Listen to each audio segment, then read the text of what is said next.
अस्सलाम वालेकुम, आदाब, नमस्कार। परभनी न्यूज़ महानगर में आपके साथ शेख इफ्तिखार। आज 30 मार्च के रोज़ फिर जिलाधिकारी दीपक मुगलिकर इन्होंने आदेश पारित किए हैं। ये एक नहीं दो नहीं, आज 8 आदेश पारित किए गए हैं जिलाधिकारी साहब की ओर से, जिसमें उन्होंने बताया है कि यहाँ पर 31 मार्च 2021 से लेकर तो 15 अप्रैल 2021 तक इस 15 दिन की अवधि में तमाम जो धार्मिक स्थल है इन जगहों पर सिर्फ 5 व्यक्ति के अलावा किसी व्यक्ति को, ज़्यादा व्यक्तियों को वहाँ पर आने की इजाज़त नहीं है 15 अप्रैल तक। उसी के साथ साथ दूसरा आदेश उन्होंने पारित किया, उसमें बताया कि जो हफ्तेवारी बाज़ार है, ये हफ्तेवारी बाज़ार भी अब 31 मार्च से तो 15 अप्रैल तक ही पूरी तरीके से बंद रहेंगे। पूरे ज़िले के तमाम खेड़े पाड़े जहाँ पर जो देहात है, ताल्लुक़ है, उस जगह के लोगों के जो वहाँ पर जो बाज़ार भरा जाता है हफ्तेवारी बाज़ार, वो हफ्तेवारी बाज़ार पूरी तरह से 15 अप्रैल तक बंद रहेंगे। और उसका नियोजन वहाँ के तहसीलदार, वहाँ का नगर परिषद, नगर पंचायत, इनके आदेश से किया जाएगा। वहाँ के जो भी हफ्तेवारी बाज़ार रहेंगे वो पूरी तरह 31 मार्च से लेकर 15 अप्रैल तक के आदेश निकाले हुए हैं। उसी के साथ साथ तीसरा आदेश ये निकला है कि जो धार्मिक स्थल है उन धार्मिक स्थलों के अलावा जो सामाजिक संगठनाएं हैं, विविध पक्षीय संगठनाएं हैं, जो आंदोलनें, मोर्चे ये निकालती है, इनको भी 31 मार्च से लेकर 15 अप्रैल तक का निर्बंध रखा गया है। ये व्यक्ति अभी कोई धरने, मोर्चे, आंदोलन नहीं निकाल सकते 15 अप्रैल तक। उसी के साथ साथ आगे उन्होंने आदेश पारित किया, उसमें बताया है कि 10वीं और 12वीं कक्षा को छोड़कर वहाँ के तमाम जो स्कूल है परभनी जिले के, उन स्कूलों को और कोचिंग क्लासेस को सबको 31 मार्च से लेकर 15 अप्रैल तक ही बंद रखा गया है स्कूलों को। उसके साथ साथ उन्होंने वरिष्ठ और कोचिंग क्लासेस के लिए बताया है कि उसके लिए 31 मार्च से लेकर 4 अप्रैल, याद रखें 31 मार्च से लेकर 4 अप्रैल तक वरिष्ठ कॉलेज और कोचिंग क्लासेस को उसमें पाबंदी रखी गई है। 31 मार्च से 4 अप्रैल तक इन वरिष्ठ कॉलेज और कोचिंग क्लासेस 4 अप्रैल तक पूरी तरीके से बंद रहेंगे। उसके बाद जो आदेश आएगा उसके लिए इंतजार करना पड़ेगा वो वरिष्ठ कॉलेज वालों को और कोचिंग क्लासेस लेने वाले शिक्षकों को। इसी के साथ साथ उन्होंने दूसरा एक आदेश ये पारित किया है कि जो विदर्भ के 11 जिले हैं, जिसमें बताया गया है कि यवतमाळ, चंद्रपूर, नागपूर, गडचिरोली, यवतमाळ, अमरावती, अकोला, वाशिम, बुल्ढाना, भंडारा, गोंदिया, वर्धा, ये परभनी ज़िले से यहाँ से जाना और आना, ये 11 जिलों के लिए भी पूरी तरह से निर्बंध लगाए गए। लेकिन ज़रूरत पड़ने पर उसके लिए इजाज़त निकालकर, अति महत्व को लेकर इजाज़त लेकर जो तो जिला प्रशासन से आप जा सकते हैं, ऐसा भी उन्होंने इस आदेश में कहा है। इसके अलावा इन आदेशों के साथ साथ ये भी एक आदेश निकाला गया है कि परभनी के राजगोपालाचारी उद्यान यानी गार्डन में लोग बिना मास्क के फिरते हुए नजर आए हैं। वहाँ किसी प्रकार का डिस्टेंसिंग का माहौल दिखाई नहीं दिया, ना सैनिटाइजर का इस्तेमाल दिखाई दिया। इसके कारण आज जिलाधिकारी दीपक मुगलिकर ने परभनी के गार्डन पर भी निर्बंध लगाए हैं 31 मार्च से लेकर 15 अप्रैल तक। अब इन सभी मामलों को लेकर आज जो आदेश निकले हैं, 8 आदेश निकाले गए हैं जिलाधिकारी ने 30 मार्च के रोज, जिसमें 31 मार्च से लेकर 15 मार्च अप्रैल तक सभी चीज़ों में निर्बंध लगाया गया है। और एक ही ऐसा आदेश है जिसमें 31 मार्च से 4 अप्रैल तक बताया गया है, उसमें वरिष्ठ कॉलेज और कोचिंग क्लासेस को निर्बंध किया गया है। और ये सभी आदेश उन्होंने यहाँ के महानगर पालिका के आयुक्त और जिला परिषद के वरिष्ठ अधिकारी, सीईओ और तहसील के नगर परिषद और पंचायत समिति, ग्राम पंचायत, इन तमाम को इस पर आदेश पारित किया है कि इन चीज़ों पर वो अपना ध्यान रखें और इससे आदेश से काम करें। इन पर नहीं काम किया जाएगा, उन पर दंडात्मक कार्रवाई की जाएगी। इसके अलावा ARTO कार्यालय, जो हमारे पास RTO कार्यालय है, उस RTO कार्यालय को भी ये उन्होंने आदेश जारी किया है कि जो हमारे पास विदर्भ के जो 11 जिले से गाड़ियाँ आएंगे उन पर पूरी तरह से पाबंदी लगाई गई है। उसी गाड़ियाँ, खानगी गाड़ियाँ भी जो भी आएंगे उस पर जो तो जाँच रखी जाए, ऐसा जो तो RTO कार्यालय के साथ साथ जिला पुलिस प्रशासन पर भी ये आदेश पारित किया गया है। दरमियान आज 8 आदेश निकालने के बावजूद जिलाधिकारी साहब ने जिस तरीके से 31 मार्च तक हमारे पास लॉकडाउन लगाया हुआ है, कर्फ्यू लगाया हुआ है, उसको लेकर जनता में और व्यापारियों में बहुत संभ्रम निर्माण है और बेचैनी है। उसे देखते हुए आप समय कितना बढ़ाया जाएगा या उसमें समय कितना रहेगा, इस बात की आदेश पारित नहीं करने की वजह से आज जिलाधिकारी से हमारा किसी प्रकार का संपर्क ना होने के कारण आज उनके जो निकले हुए 8 आदेश है उसी को हमने दर्शकों के सामने रखा है। जो समय सूचकता रहेगी ये हम जैसे ही हमको आदेश मिलेगा, पहला अपडेट आपके पास पहुँचेगा। आज जानवरों से कम और इंसान से ज़्यादा दूर रहने की नौबत आ चुकी है, क्योंकि कोरोना का महामारी देखते हुए लोग और जिला प्रशासन और जिसके अंदर हमारे राज्य के सभी वरिष्ठ अधिकारी ये बता रहे हैं कि मुंह को मास्क लगाए, सैनिटाइजर का इस्तेमाल करें, सोशल डिस्टेंसिंग यानी दूरियां निर्माण करें। आज इंसान से दूर होता जा रहा है, लेकिन जानवर जो जानवर को डर कर जो इंसान घबराता है, इसी तरीके की घटना आज हमारे परभणी जिले के गंगाखेड़ तहसील स्थित बोदरवाड़ी गांव के रामे टाकड़ी स्थित रहने वाले एक किसान में खेत में एक हालत ऐसी आई कि वहां पर एक अजगर देखा गया। जब बुआई के समय जब अजगर देखा गया तो वहां के किसानों ने वन विभाग को फ़ोन किया। वन विभाग को फ़ोन करने पर वहां के वन अधिकारियों ने और सर्प मित्र जो है उन्होंने कहा कि हम आपके पास पहुंचते, लेकिन वहां के किसानों को ये डर था कि ये अजगर हमें कहीं कुछ हमारे जानवरों पर हम पर कहीं आपत्ति ना निर्माण कर ले। इस डर के हेतु उन्होंने जीसीबी से निकालकर इस अजगर को मार डाला। इस मारने के अफसोस से यहाँ के वनपाल ने उन पर अपराध दाखिल करने की प्रक्रिया की है। लेकिन हम ये बहुत ज़रूरी बात है कि एक जानवर मुके जानवर को मारना गलत बात है और मरना भी मुका जानवर ये भी हमारे लिए गलत बात है। और इस हालत को देखते हुए उन दोषियों पर कार्रवाई की जा रही है। लेकिन हम आपको ज्ञात दिला दें कि हमारे दर्शकों कुछ महीने पहले एक हरण के मामले में एक वीडियो विजुअल प्रसारित किया था, जिसमें बताया गया था कि उस वहाँ के नागरिकों ने खुद होकर वनपाल को, जो भूगे नाम के वनपाल है, उनके हवाले करते हुए वो जख्मी हरण को उसके हवाले किया था। और वो हरण जब जिंदा था और अच्छे हालत में था और उसी के तहत वहाँ पर जब गए थे हमारे संवाददाता तो उनको ये बताया भी गया था कि ये जानवर बच सकता है। इसके बावजूद भी सुबह जब देखा गया तो वो हरण जानवर जो तो मरता हुआ दिखाई दिया। तो इसका दोषी कौन और इसका गुनाह किस पर लगाया जाएगा? जब एक अजगर जो मारे जा रहा है, किसानों के ऊपर गुनाह दाखिल हो रहा है, तो फिर वो हरण मारने वाले की जो जिम्मेदारी, जो हरण बच सकता है, ऐसे जिम्मेदार लेने वाले वन अधिकारी पर, वनपाल पर क्यों नहीं गुनाह दाखिल हो सकता है? ऐसा एक हमारा सवाल दर्शकों की तरफ से लगाया जा रहा है। क्योंकि जब हम ये जब मामला रखते हैं तो हम किसी तरह का भी कोई आदेश हो, हमारे प्रशासन ने यह जिला प्रशासन के अलावा केंद्र सरकार ने भी आदेश निकाला है कि मुके जानवरों को मारना गलत बात है। तो फिर जब एक मुके जानवर को जब जान बचाने की बात आती है तो वनपाल या अधिकारी कहाँ दोषी ठहरा है और इस पर कार्रवाई क्यों नहीं हो रही है, एक सवालिया जुमला खड़ा हुआ है। Subscribe now and press the bell icon, never miss an update. Aurangabad की पूरी जनता का तहे दिल से शुक्रिया अदा करता हूँ कि उन्होंने हमारी एक आवाज़ के ऊपर इतनी ज़्यादा तादाद के अंदर उन्होंने हमें जो तायीद की और ये फैसला किया कि हम आएंगे आपके इस आंदोलन के लिए, क्योंकि उन्हें ये मालूम है कि ये आंदोलन जो है उन्हीं के हक़ के लिए था, गरीबों के लिए था। और हमने ये जो मांगे रखी थी ये ऐसी जायज़ मांगे थी कि जिसको सरकार को भी समझ में आ रहा था कि बिल्कुल सही ये काम होना चाहिए।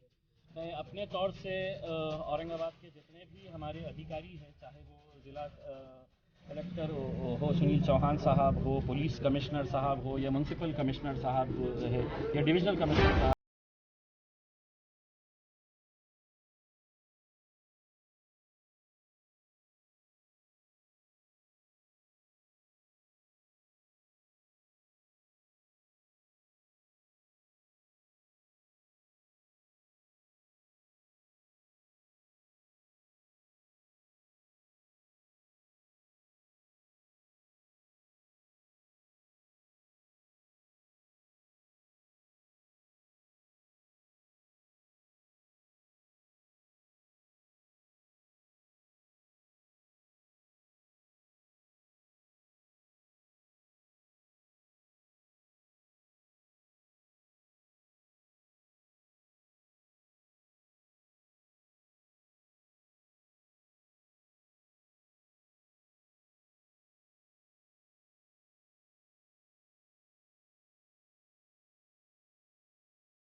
तहे दिल से शुक्रिया अदा करता हूँ। अपनी तमाम पूरी टीम का शुक्रिया अदा करता हूँ जिन्होंने दिन और रात मेहनत करके लोगों को ये समझाया था।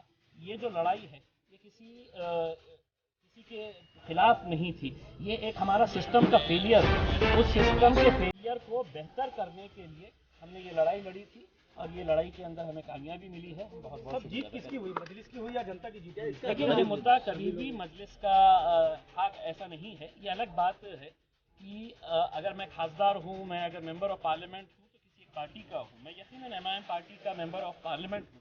लेकिन जब आप चुनकर आ जाते हैं तो आप पार्टी के एमपी नहीं रहते हैं, आप जनता के एमपी रहते हैं। जनता के साथ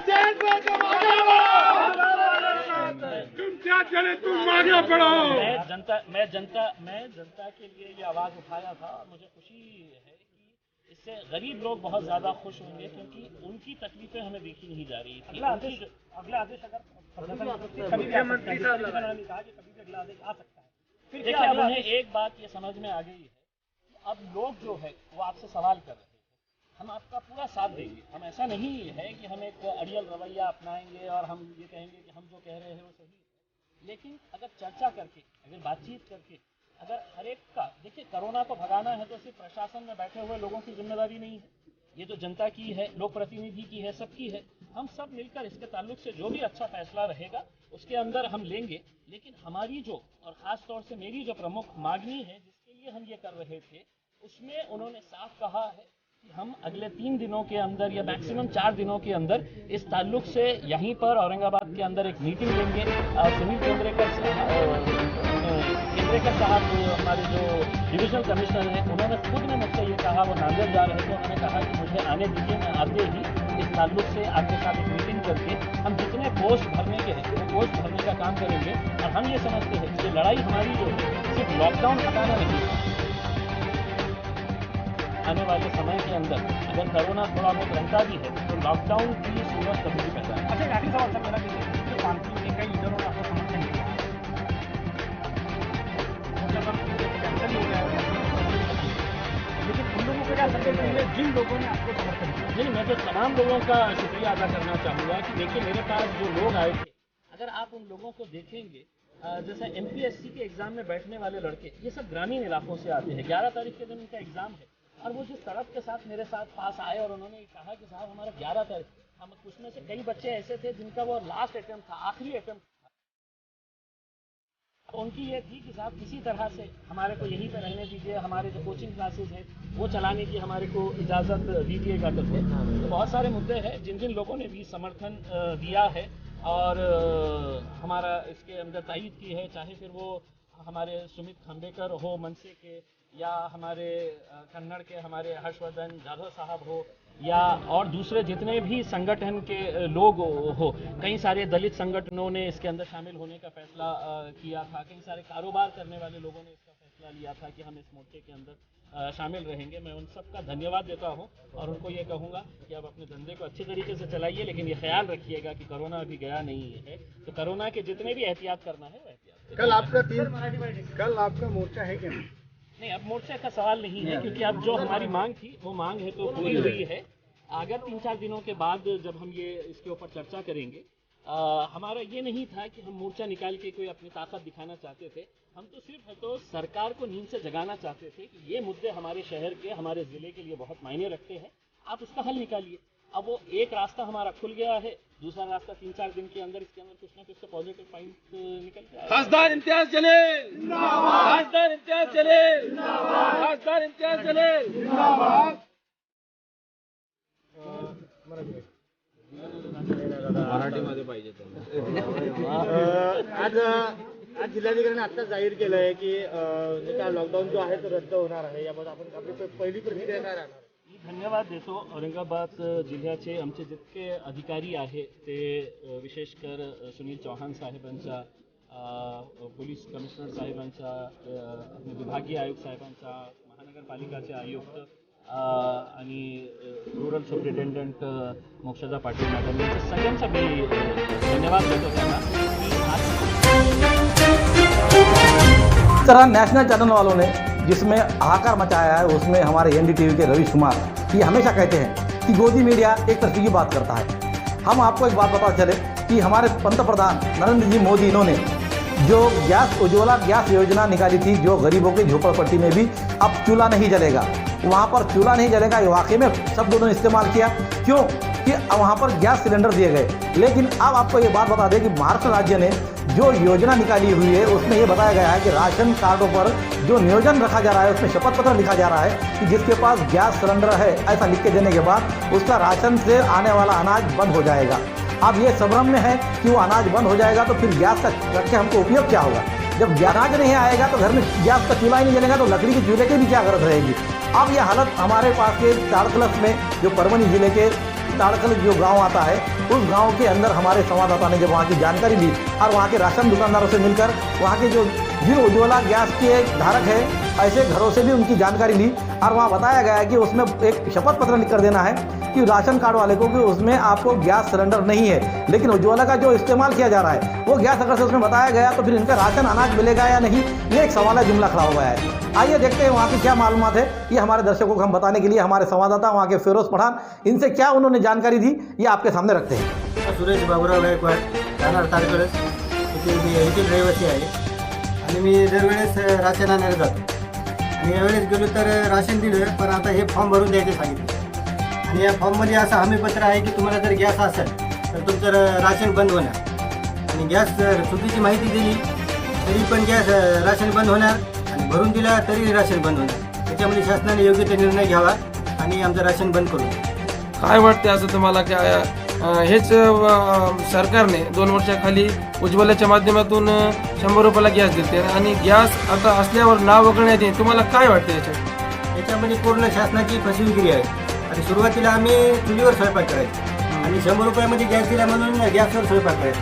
आता जर गॅस असेल तर राशन बंद होणार, म्हणजे नेमकं शासनाचं हे काय ते वरून काही कळून नाही।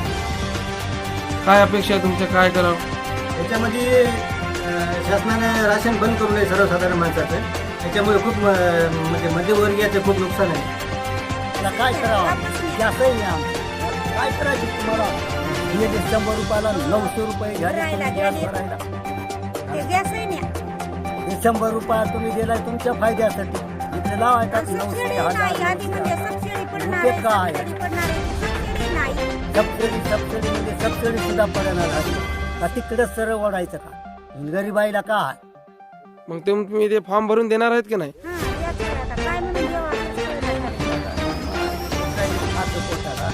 त्या गॅसावर आम्ही काय शिजवा, तुमची काय अपेक्षा, राशन चालू ठेवा शासन? आमचं म्हणलं राशन चालू राहा। नाही गेलो राशन आणायला गेल्यानंतर ही चिठ्ठी दिली मला, ती घेऊन आलो, ती भरून द्या म्हणते। आता गॅस असले राशन बंद म्हणल्यावर त्याला गॅसला काय करायचं? काय फॉर्मवर काय मिळाले, गॅस असल्यावर लिहून द्या म्हणाले? हां, गॅस आहे ते लिहून द्या म्हणाले। तुमचं राशन बंद झाल्यावर तुम्ही काय करणार मग? ते गॅसला काय करणार? राशन बंद झाल्यावर गॅसला काय करणार? तुमचं म्हणणं राशन चालू ठेवा। हां, राशन चालू ठेवा। 29 मार्च के रोज एक हमारे मराठवाड़े में ऐसी दुखद घटना और ऐसी शर्मनाक घटना हुई है जिसमें हम तमाम जनता को मराठवाड़े के सर झुकाने की नौबत आई हुई है। ये शर्मसार होने की वजह ये रही कि नांदेड़ जिले में जो गुरुद्वारा है वहाँ पर जो पुलिस प्रशासन का नियोजन था, जिस तरह की कोरोना महामारी को देखते हुए तमाम महाराष्ट्र में कोरोना को देखते हुए निर्बंध लगाए हुए हैं, कुछ जिलों में लॉकडाउन लगा हुआ है, कर्फ्यू लगा हुआ है, उसी के साथ साथ नांदेड़ में भी इसी तरीके से लॉकडाउन लगा हुआ था और वहाँ पर धार्मिक स्थलों को पूरी तरीके से बंदी रखी हुई है, 5 व्यक्ति के अलावा ज़्यादा व्यक्ति ना रहे, ऐसा आदेश भी पारित किया गया है। जिला अधिकारी के इस आदेश को लेकर वहाँ के एसपी प्रमोद शेवाड़े इन्होंने अब गुरुद्वारे के पास अपने पुलिस प्रशासन को लेकर वहाँ जमा होते हुए वहाँ जो जमा हुई दर्शकों की भीड़ यानी कि जो श्रद्धालु थे उन्हें रोकने की कोशिश कर, ये कारण था कि वहाँ पर लोग बढ़ने से ये महामारी फैलेगी, मगर वहाँ के जो लोग थे, जो आए हुए दर्शक थे, जो धार्मिक स्थल में जो श्रद्धालु थे, उनके मन में क्या आया पता नहीं, उसमें के कुछ शरारती लोगों ने द्वार से निकलते हुए पुलिस वालों पर हमला किया। उस हमले में तकरीबन 8 पुलिस नौजवान ये घायल हुए और बुरी तरह घायल होने की वजह से वहाँ का माहौल और ज़्यादा शर्मनाक बनता रहा। कुछ घंटों के बाद इस वक्त पुलिस प्रशासन ने अपने नियंत्रण में लाया। नियंत्रण में लाने के बाद जिला अधिकारी ने जो अपील की, उस अपील को भी आके जनता ने माना और सभी ने एक शांतिपूर्वक माहौल बना के रखते हुए जो शरपसंद थे उनके 18 शरपसंदों को आज हिरासत में लिया गया है। महाराष्ट्र राज्य के सार्वजनिक बांधकाम मंत्री और उसी तरह नांदेड़ जिले के पालक मंत्री अशोक चौहान ये जब देर रात नांदेड़ में पहुंचे, नांदेड़ में पहुंचने के बाद उन्होंने जिला अधिकारी, एसपी और तमाम लोगों से, बड़ी वरिष्ठ अधिकारियों से इस बारे में बातचीत की और बातचीत करने के बाद आज उन्होंने अपने निवास स्थान पर संवाददाता सम्मेलन लेकर ये बताया है कि इन जो शरपसंदी है इनको बख्शा नहीं जाएगा, इन्हें पकड़कर इन पर जो है तो कार्रवाई की जाएगी और जो नुकसान हुआ है उसे भी देखा जाएगा। इस तरह क्या कहा है, आइए हम हमारे दर्शकों को बताते हैं अशोक चौहान ने संवाददाता सम्मेलन में क्या कहा। एसपी प्रमोद शेवाड़े इन्होंने जो आज संवाददाता सम्मेलन 2 बजे के दोपहर 2 बजे के दरमियान अपने एसपी ऑफिस में लिए, आइए उन्होंने क्या कहा है हम दर्शकों को बताते हैं। घटना घडलेली आहे, हल्ला बोल दरवर्षीप्रमाणे त्या ठिकाणी जे प्रशासन निघतं त्याला कोरोनाच्या पार्श्वभूमीवर पोलिसांनी परवानगी नाकारली होती. परंतु अशाही परिस्थितीमध्ये तिथे ठरल्याप्रमाणे बाबाजींनी कमिट केलं होतं की आम्ही काही बाहेर येऊन अशा प्रकारचं प्रोसेशन काढणार नाही. अशा प्रकारची त्यांनी भूमिका घेतली असताना सुद्धा काही मंडळींनी त्या ठिकाणी लावलेला बॅरिकेड तोडून बाहेर पडून आणि जी लोक बाहेर पळत गेली आणि त्यांनी पोलिसांवरही अतिशय निर्घुण पद्धतीने जी हमले केले आणि जी हॉस्पिटलमध्ये काही पोलीस त्याच्यात ॲडमिट झालेले आहेत. कालची घडलेली घटना अतिशय निंदनीय आहे, अतिशय चुकीचं घडलेलं आहे. जे नको व्हायला पाहिजे ते दुर्दैवाने काल नांदेडमध्ये घडलेलं आहे आणि या सर्व प्रकाराची चौकशी ही पोलीस प्रशासनाच्या वतीनं सध्या सुरू आहे. त्यामुळे पोलिसांनी परिस्थिती सक्षमपणे हाताळण्याचा प्रयत्न निश्चित केला. पोलिसांच्या हमले झाले असतात, गंभीर स्वरूपाचा हमला फोटो आपल्याला कदाचित मीडियामध्ये मिळाले असतील. पण ज्या पद्धतीने तलवारीने हमले पोलिसांवर झाले ते फारच भयानक आहे आणि ज्यांनी कोणी अशा प्रकारचे वार पोलिसांवर केलेले आहेत त्यांची पूर्ण शहानिशा आणि चौकशी करून त्या ठिकाणी प्रशासन नक्की कारवाई करेल एवढं मला या ठिकाणी सांगायचं आहे. मी पालकमंत्री या नात्याने काल रात्री नांदेडमध्ये आलो. रात्री उशीर झाला होता, मला यायला जवळपास 9:30 वाजले रात्री आहे आणि काल मी दूरध्वनीवरून पोलिसांची चौकशी केली. एसपींशी माझं बोलणं झालं आणि आज काल त्यांची चौकशी चालू असल्यामुळे मी त्यांच्या कामामध्ये व्यत्यय आणला नाही. आज मी सकाळी SP आणि IG आणि जिल्हाधिकारी यांची तिघांची संयुक्त बैठक घेतली.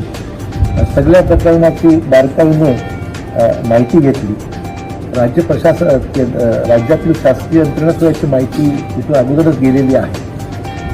काही लोकांना अरेस्ट करण्यात आलेलं आहे, चौकशी सुरू आहे आणि त्यातून जे काही स्पष्ट चौकशांची जे काही स्पष्ट होईल त्याप्रमाणे निश्चित कारवाई केली जाईल हे मला मुद्दाम सांगायचं आहे. परंतु ही घटना घडणं दुर्दैवी प्रकार आहे. जे घडायला नको पाहिजे होतं ते घडलेलं आहे. परंतु अशा प्रकारचा हल्ला प्रशासनावर करणं किंवा कोणावरही करणं म्हणजे चुकीची बाब आहे. म्हणून संपूर्ण चौकशी केली आहे, घटनेची चौकशी केली जाईल. चौकशी करून संबंधित दोषी जे असतील त्यांच्यावर कारवाई निश्चित केली. तर करोनाच्या पार्श्वभूमीवर आणि जिल्हा प्रशासनाचे जे प्रतिबंधात्मक निर्देश आहेत त्याची त्यांना जाणीव करून देण्यात आलेली होती.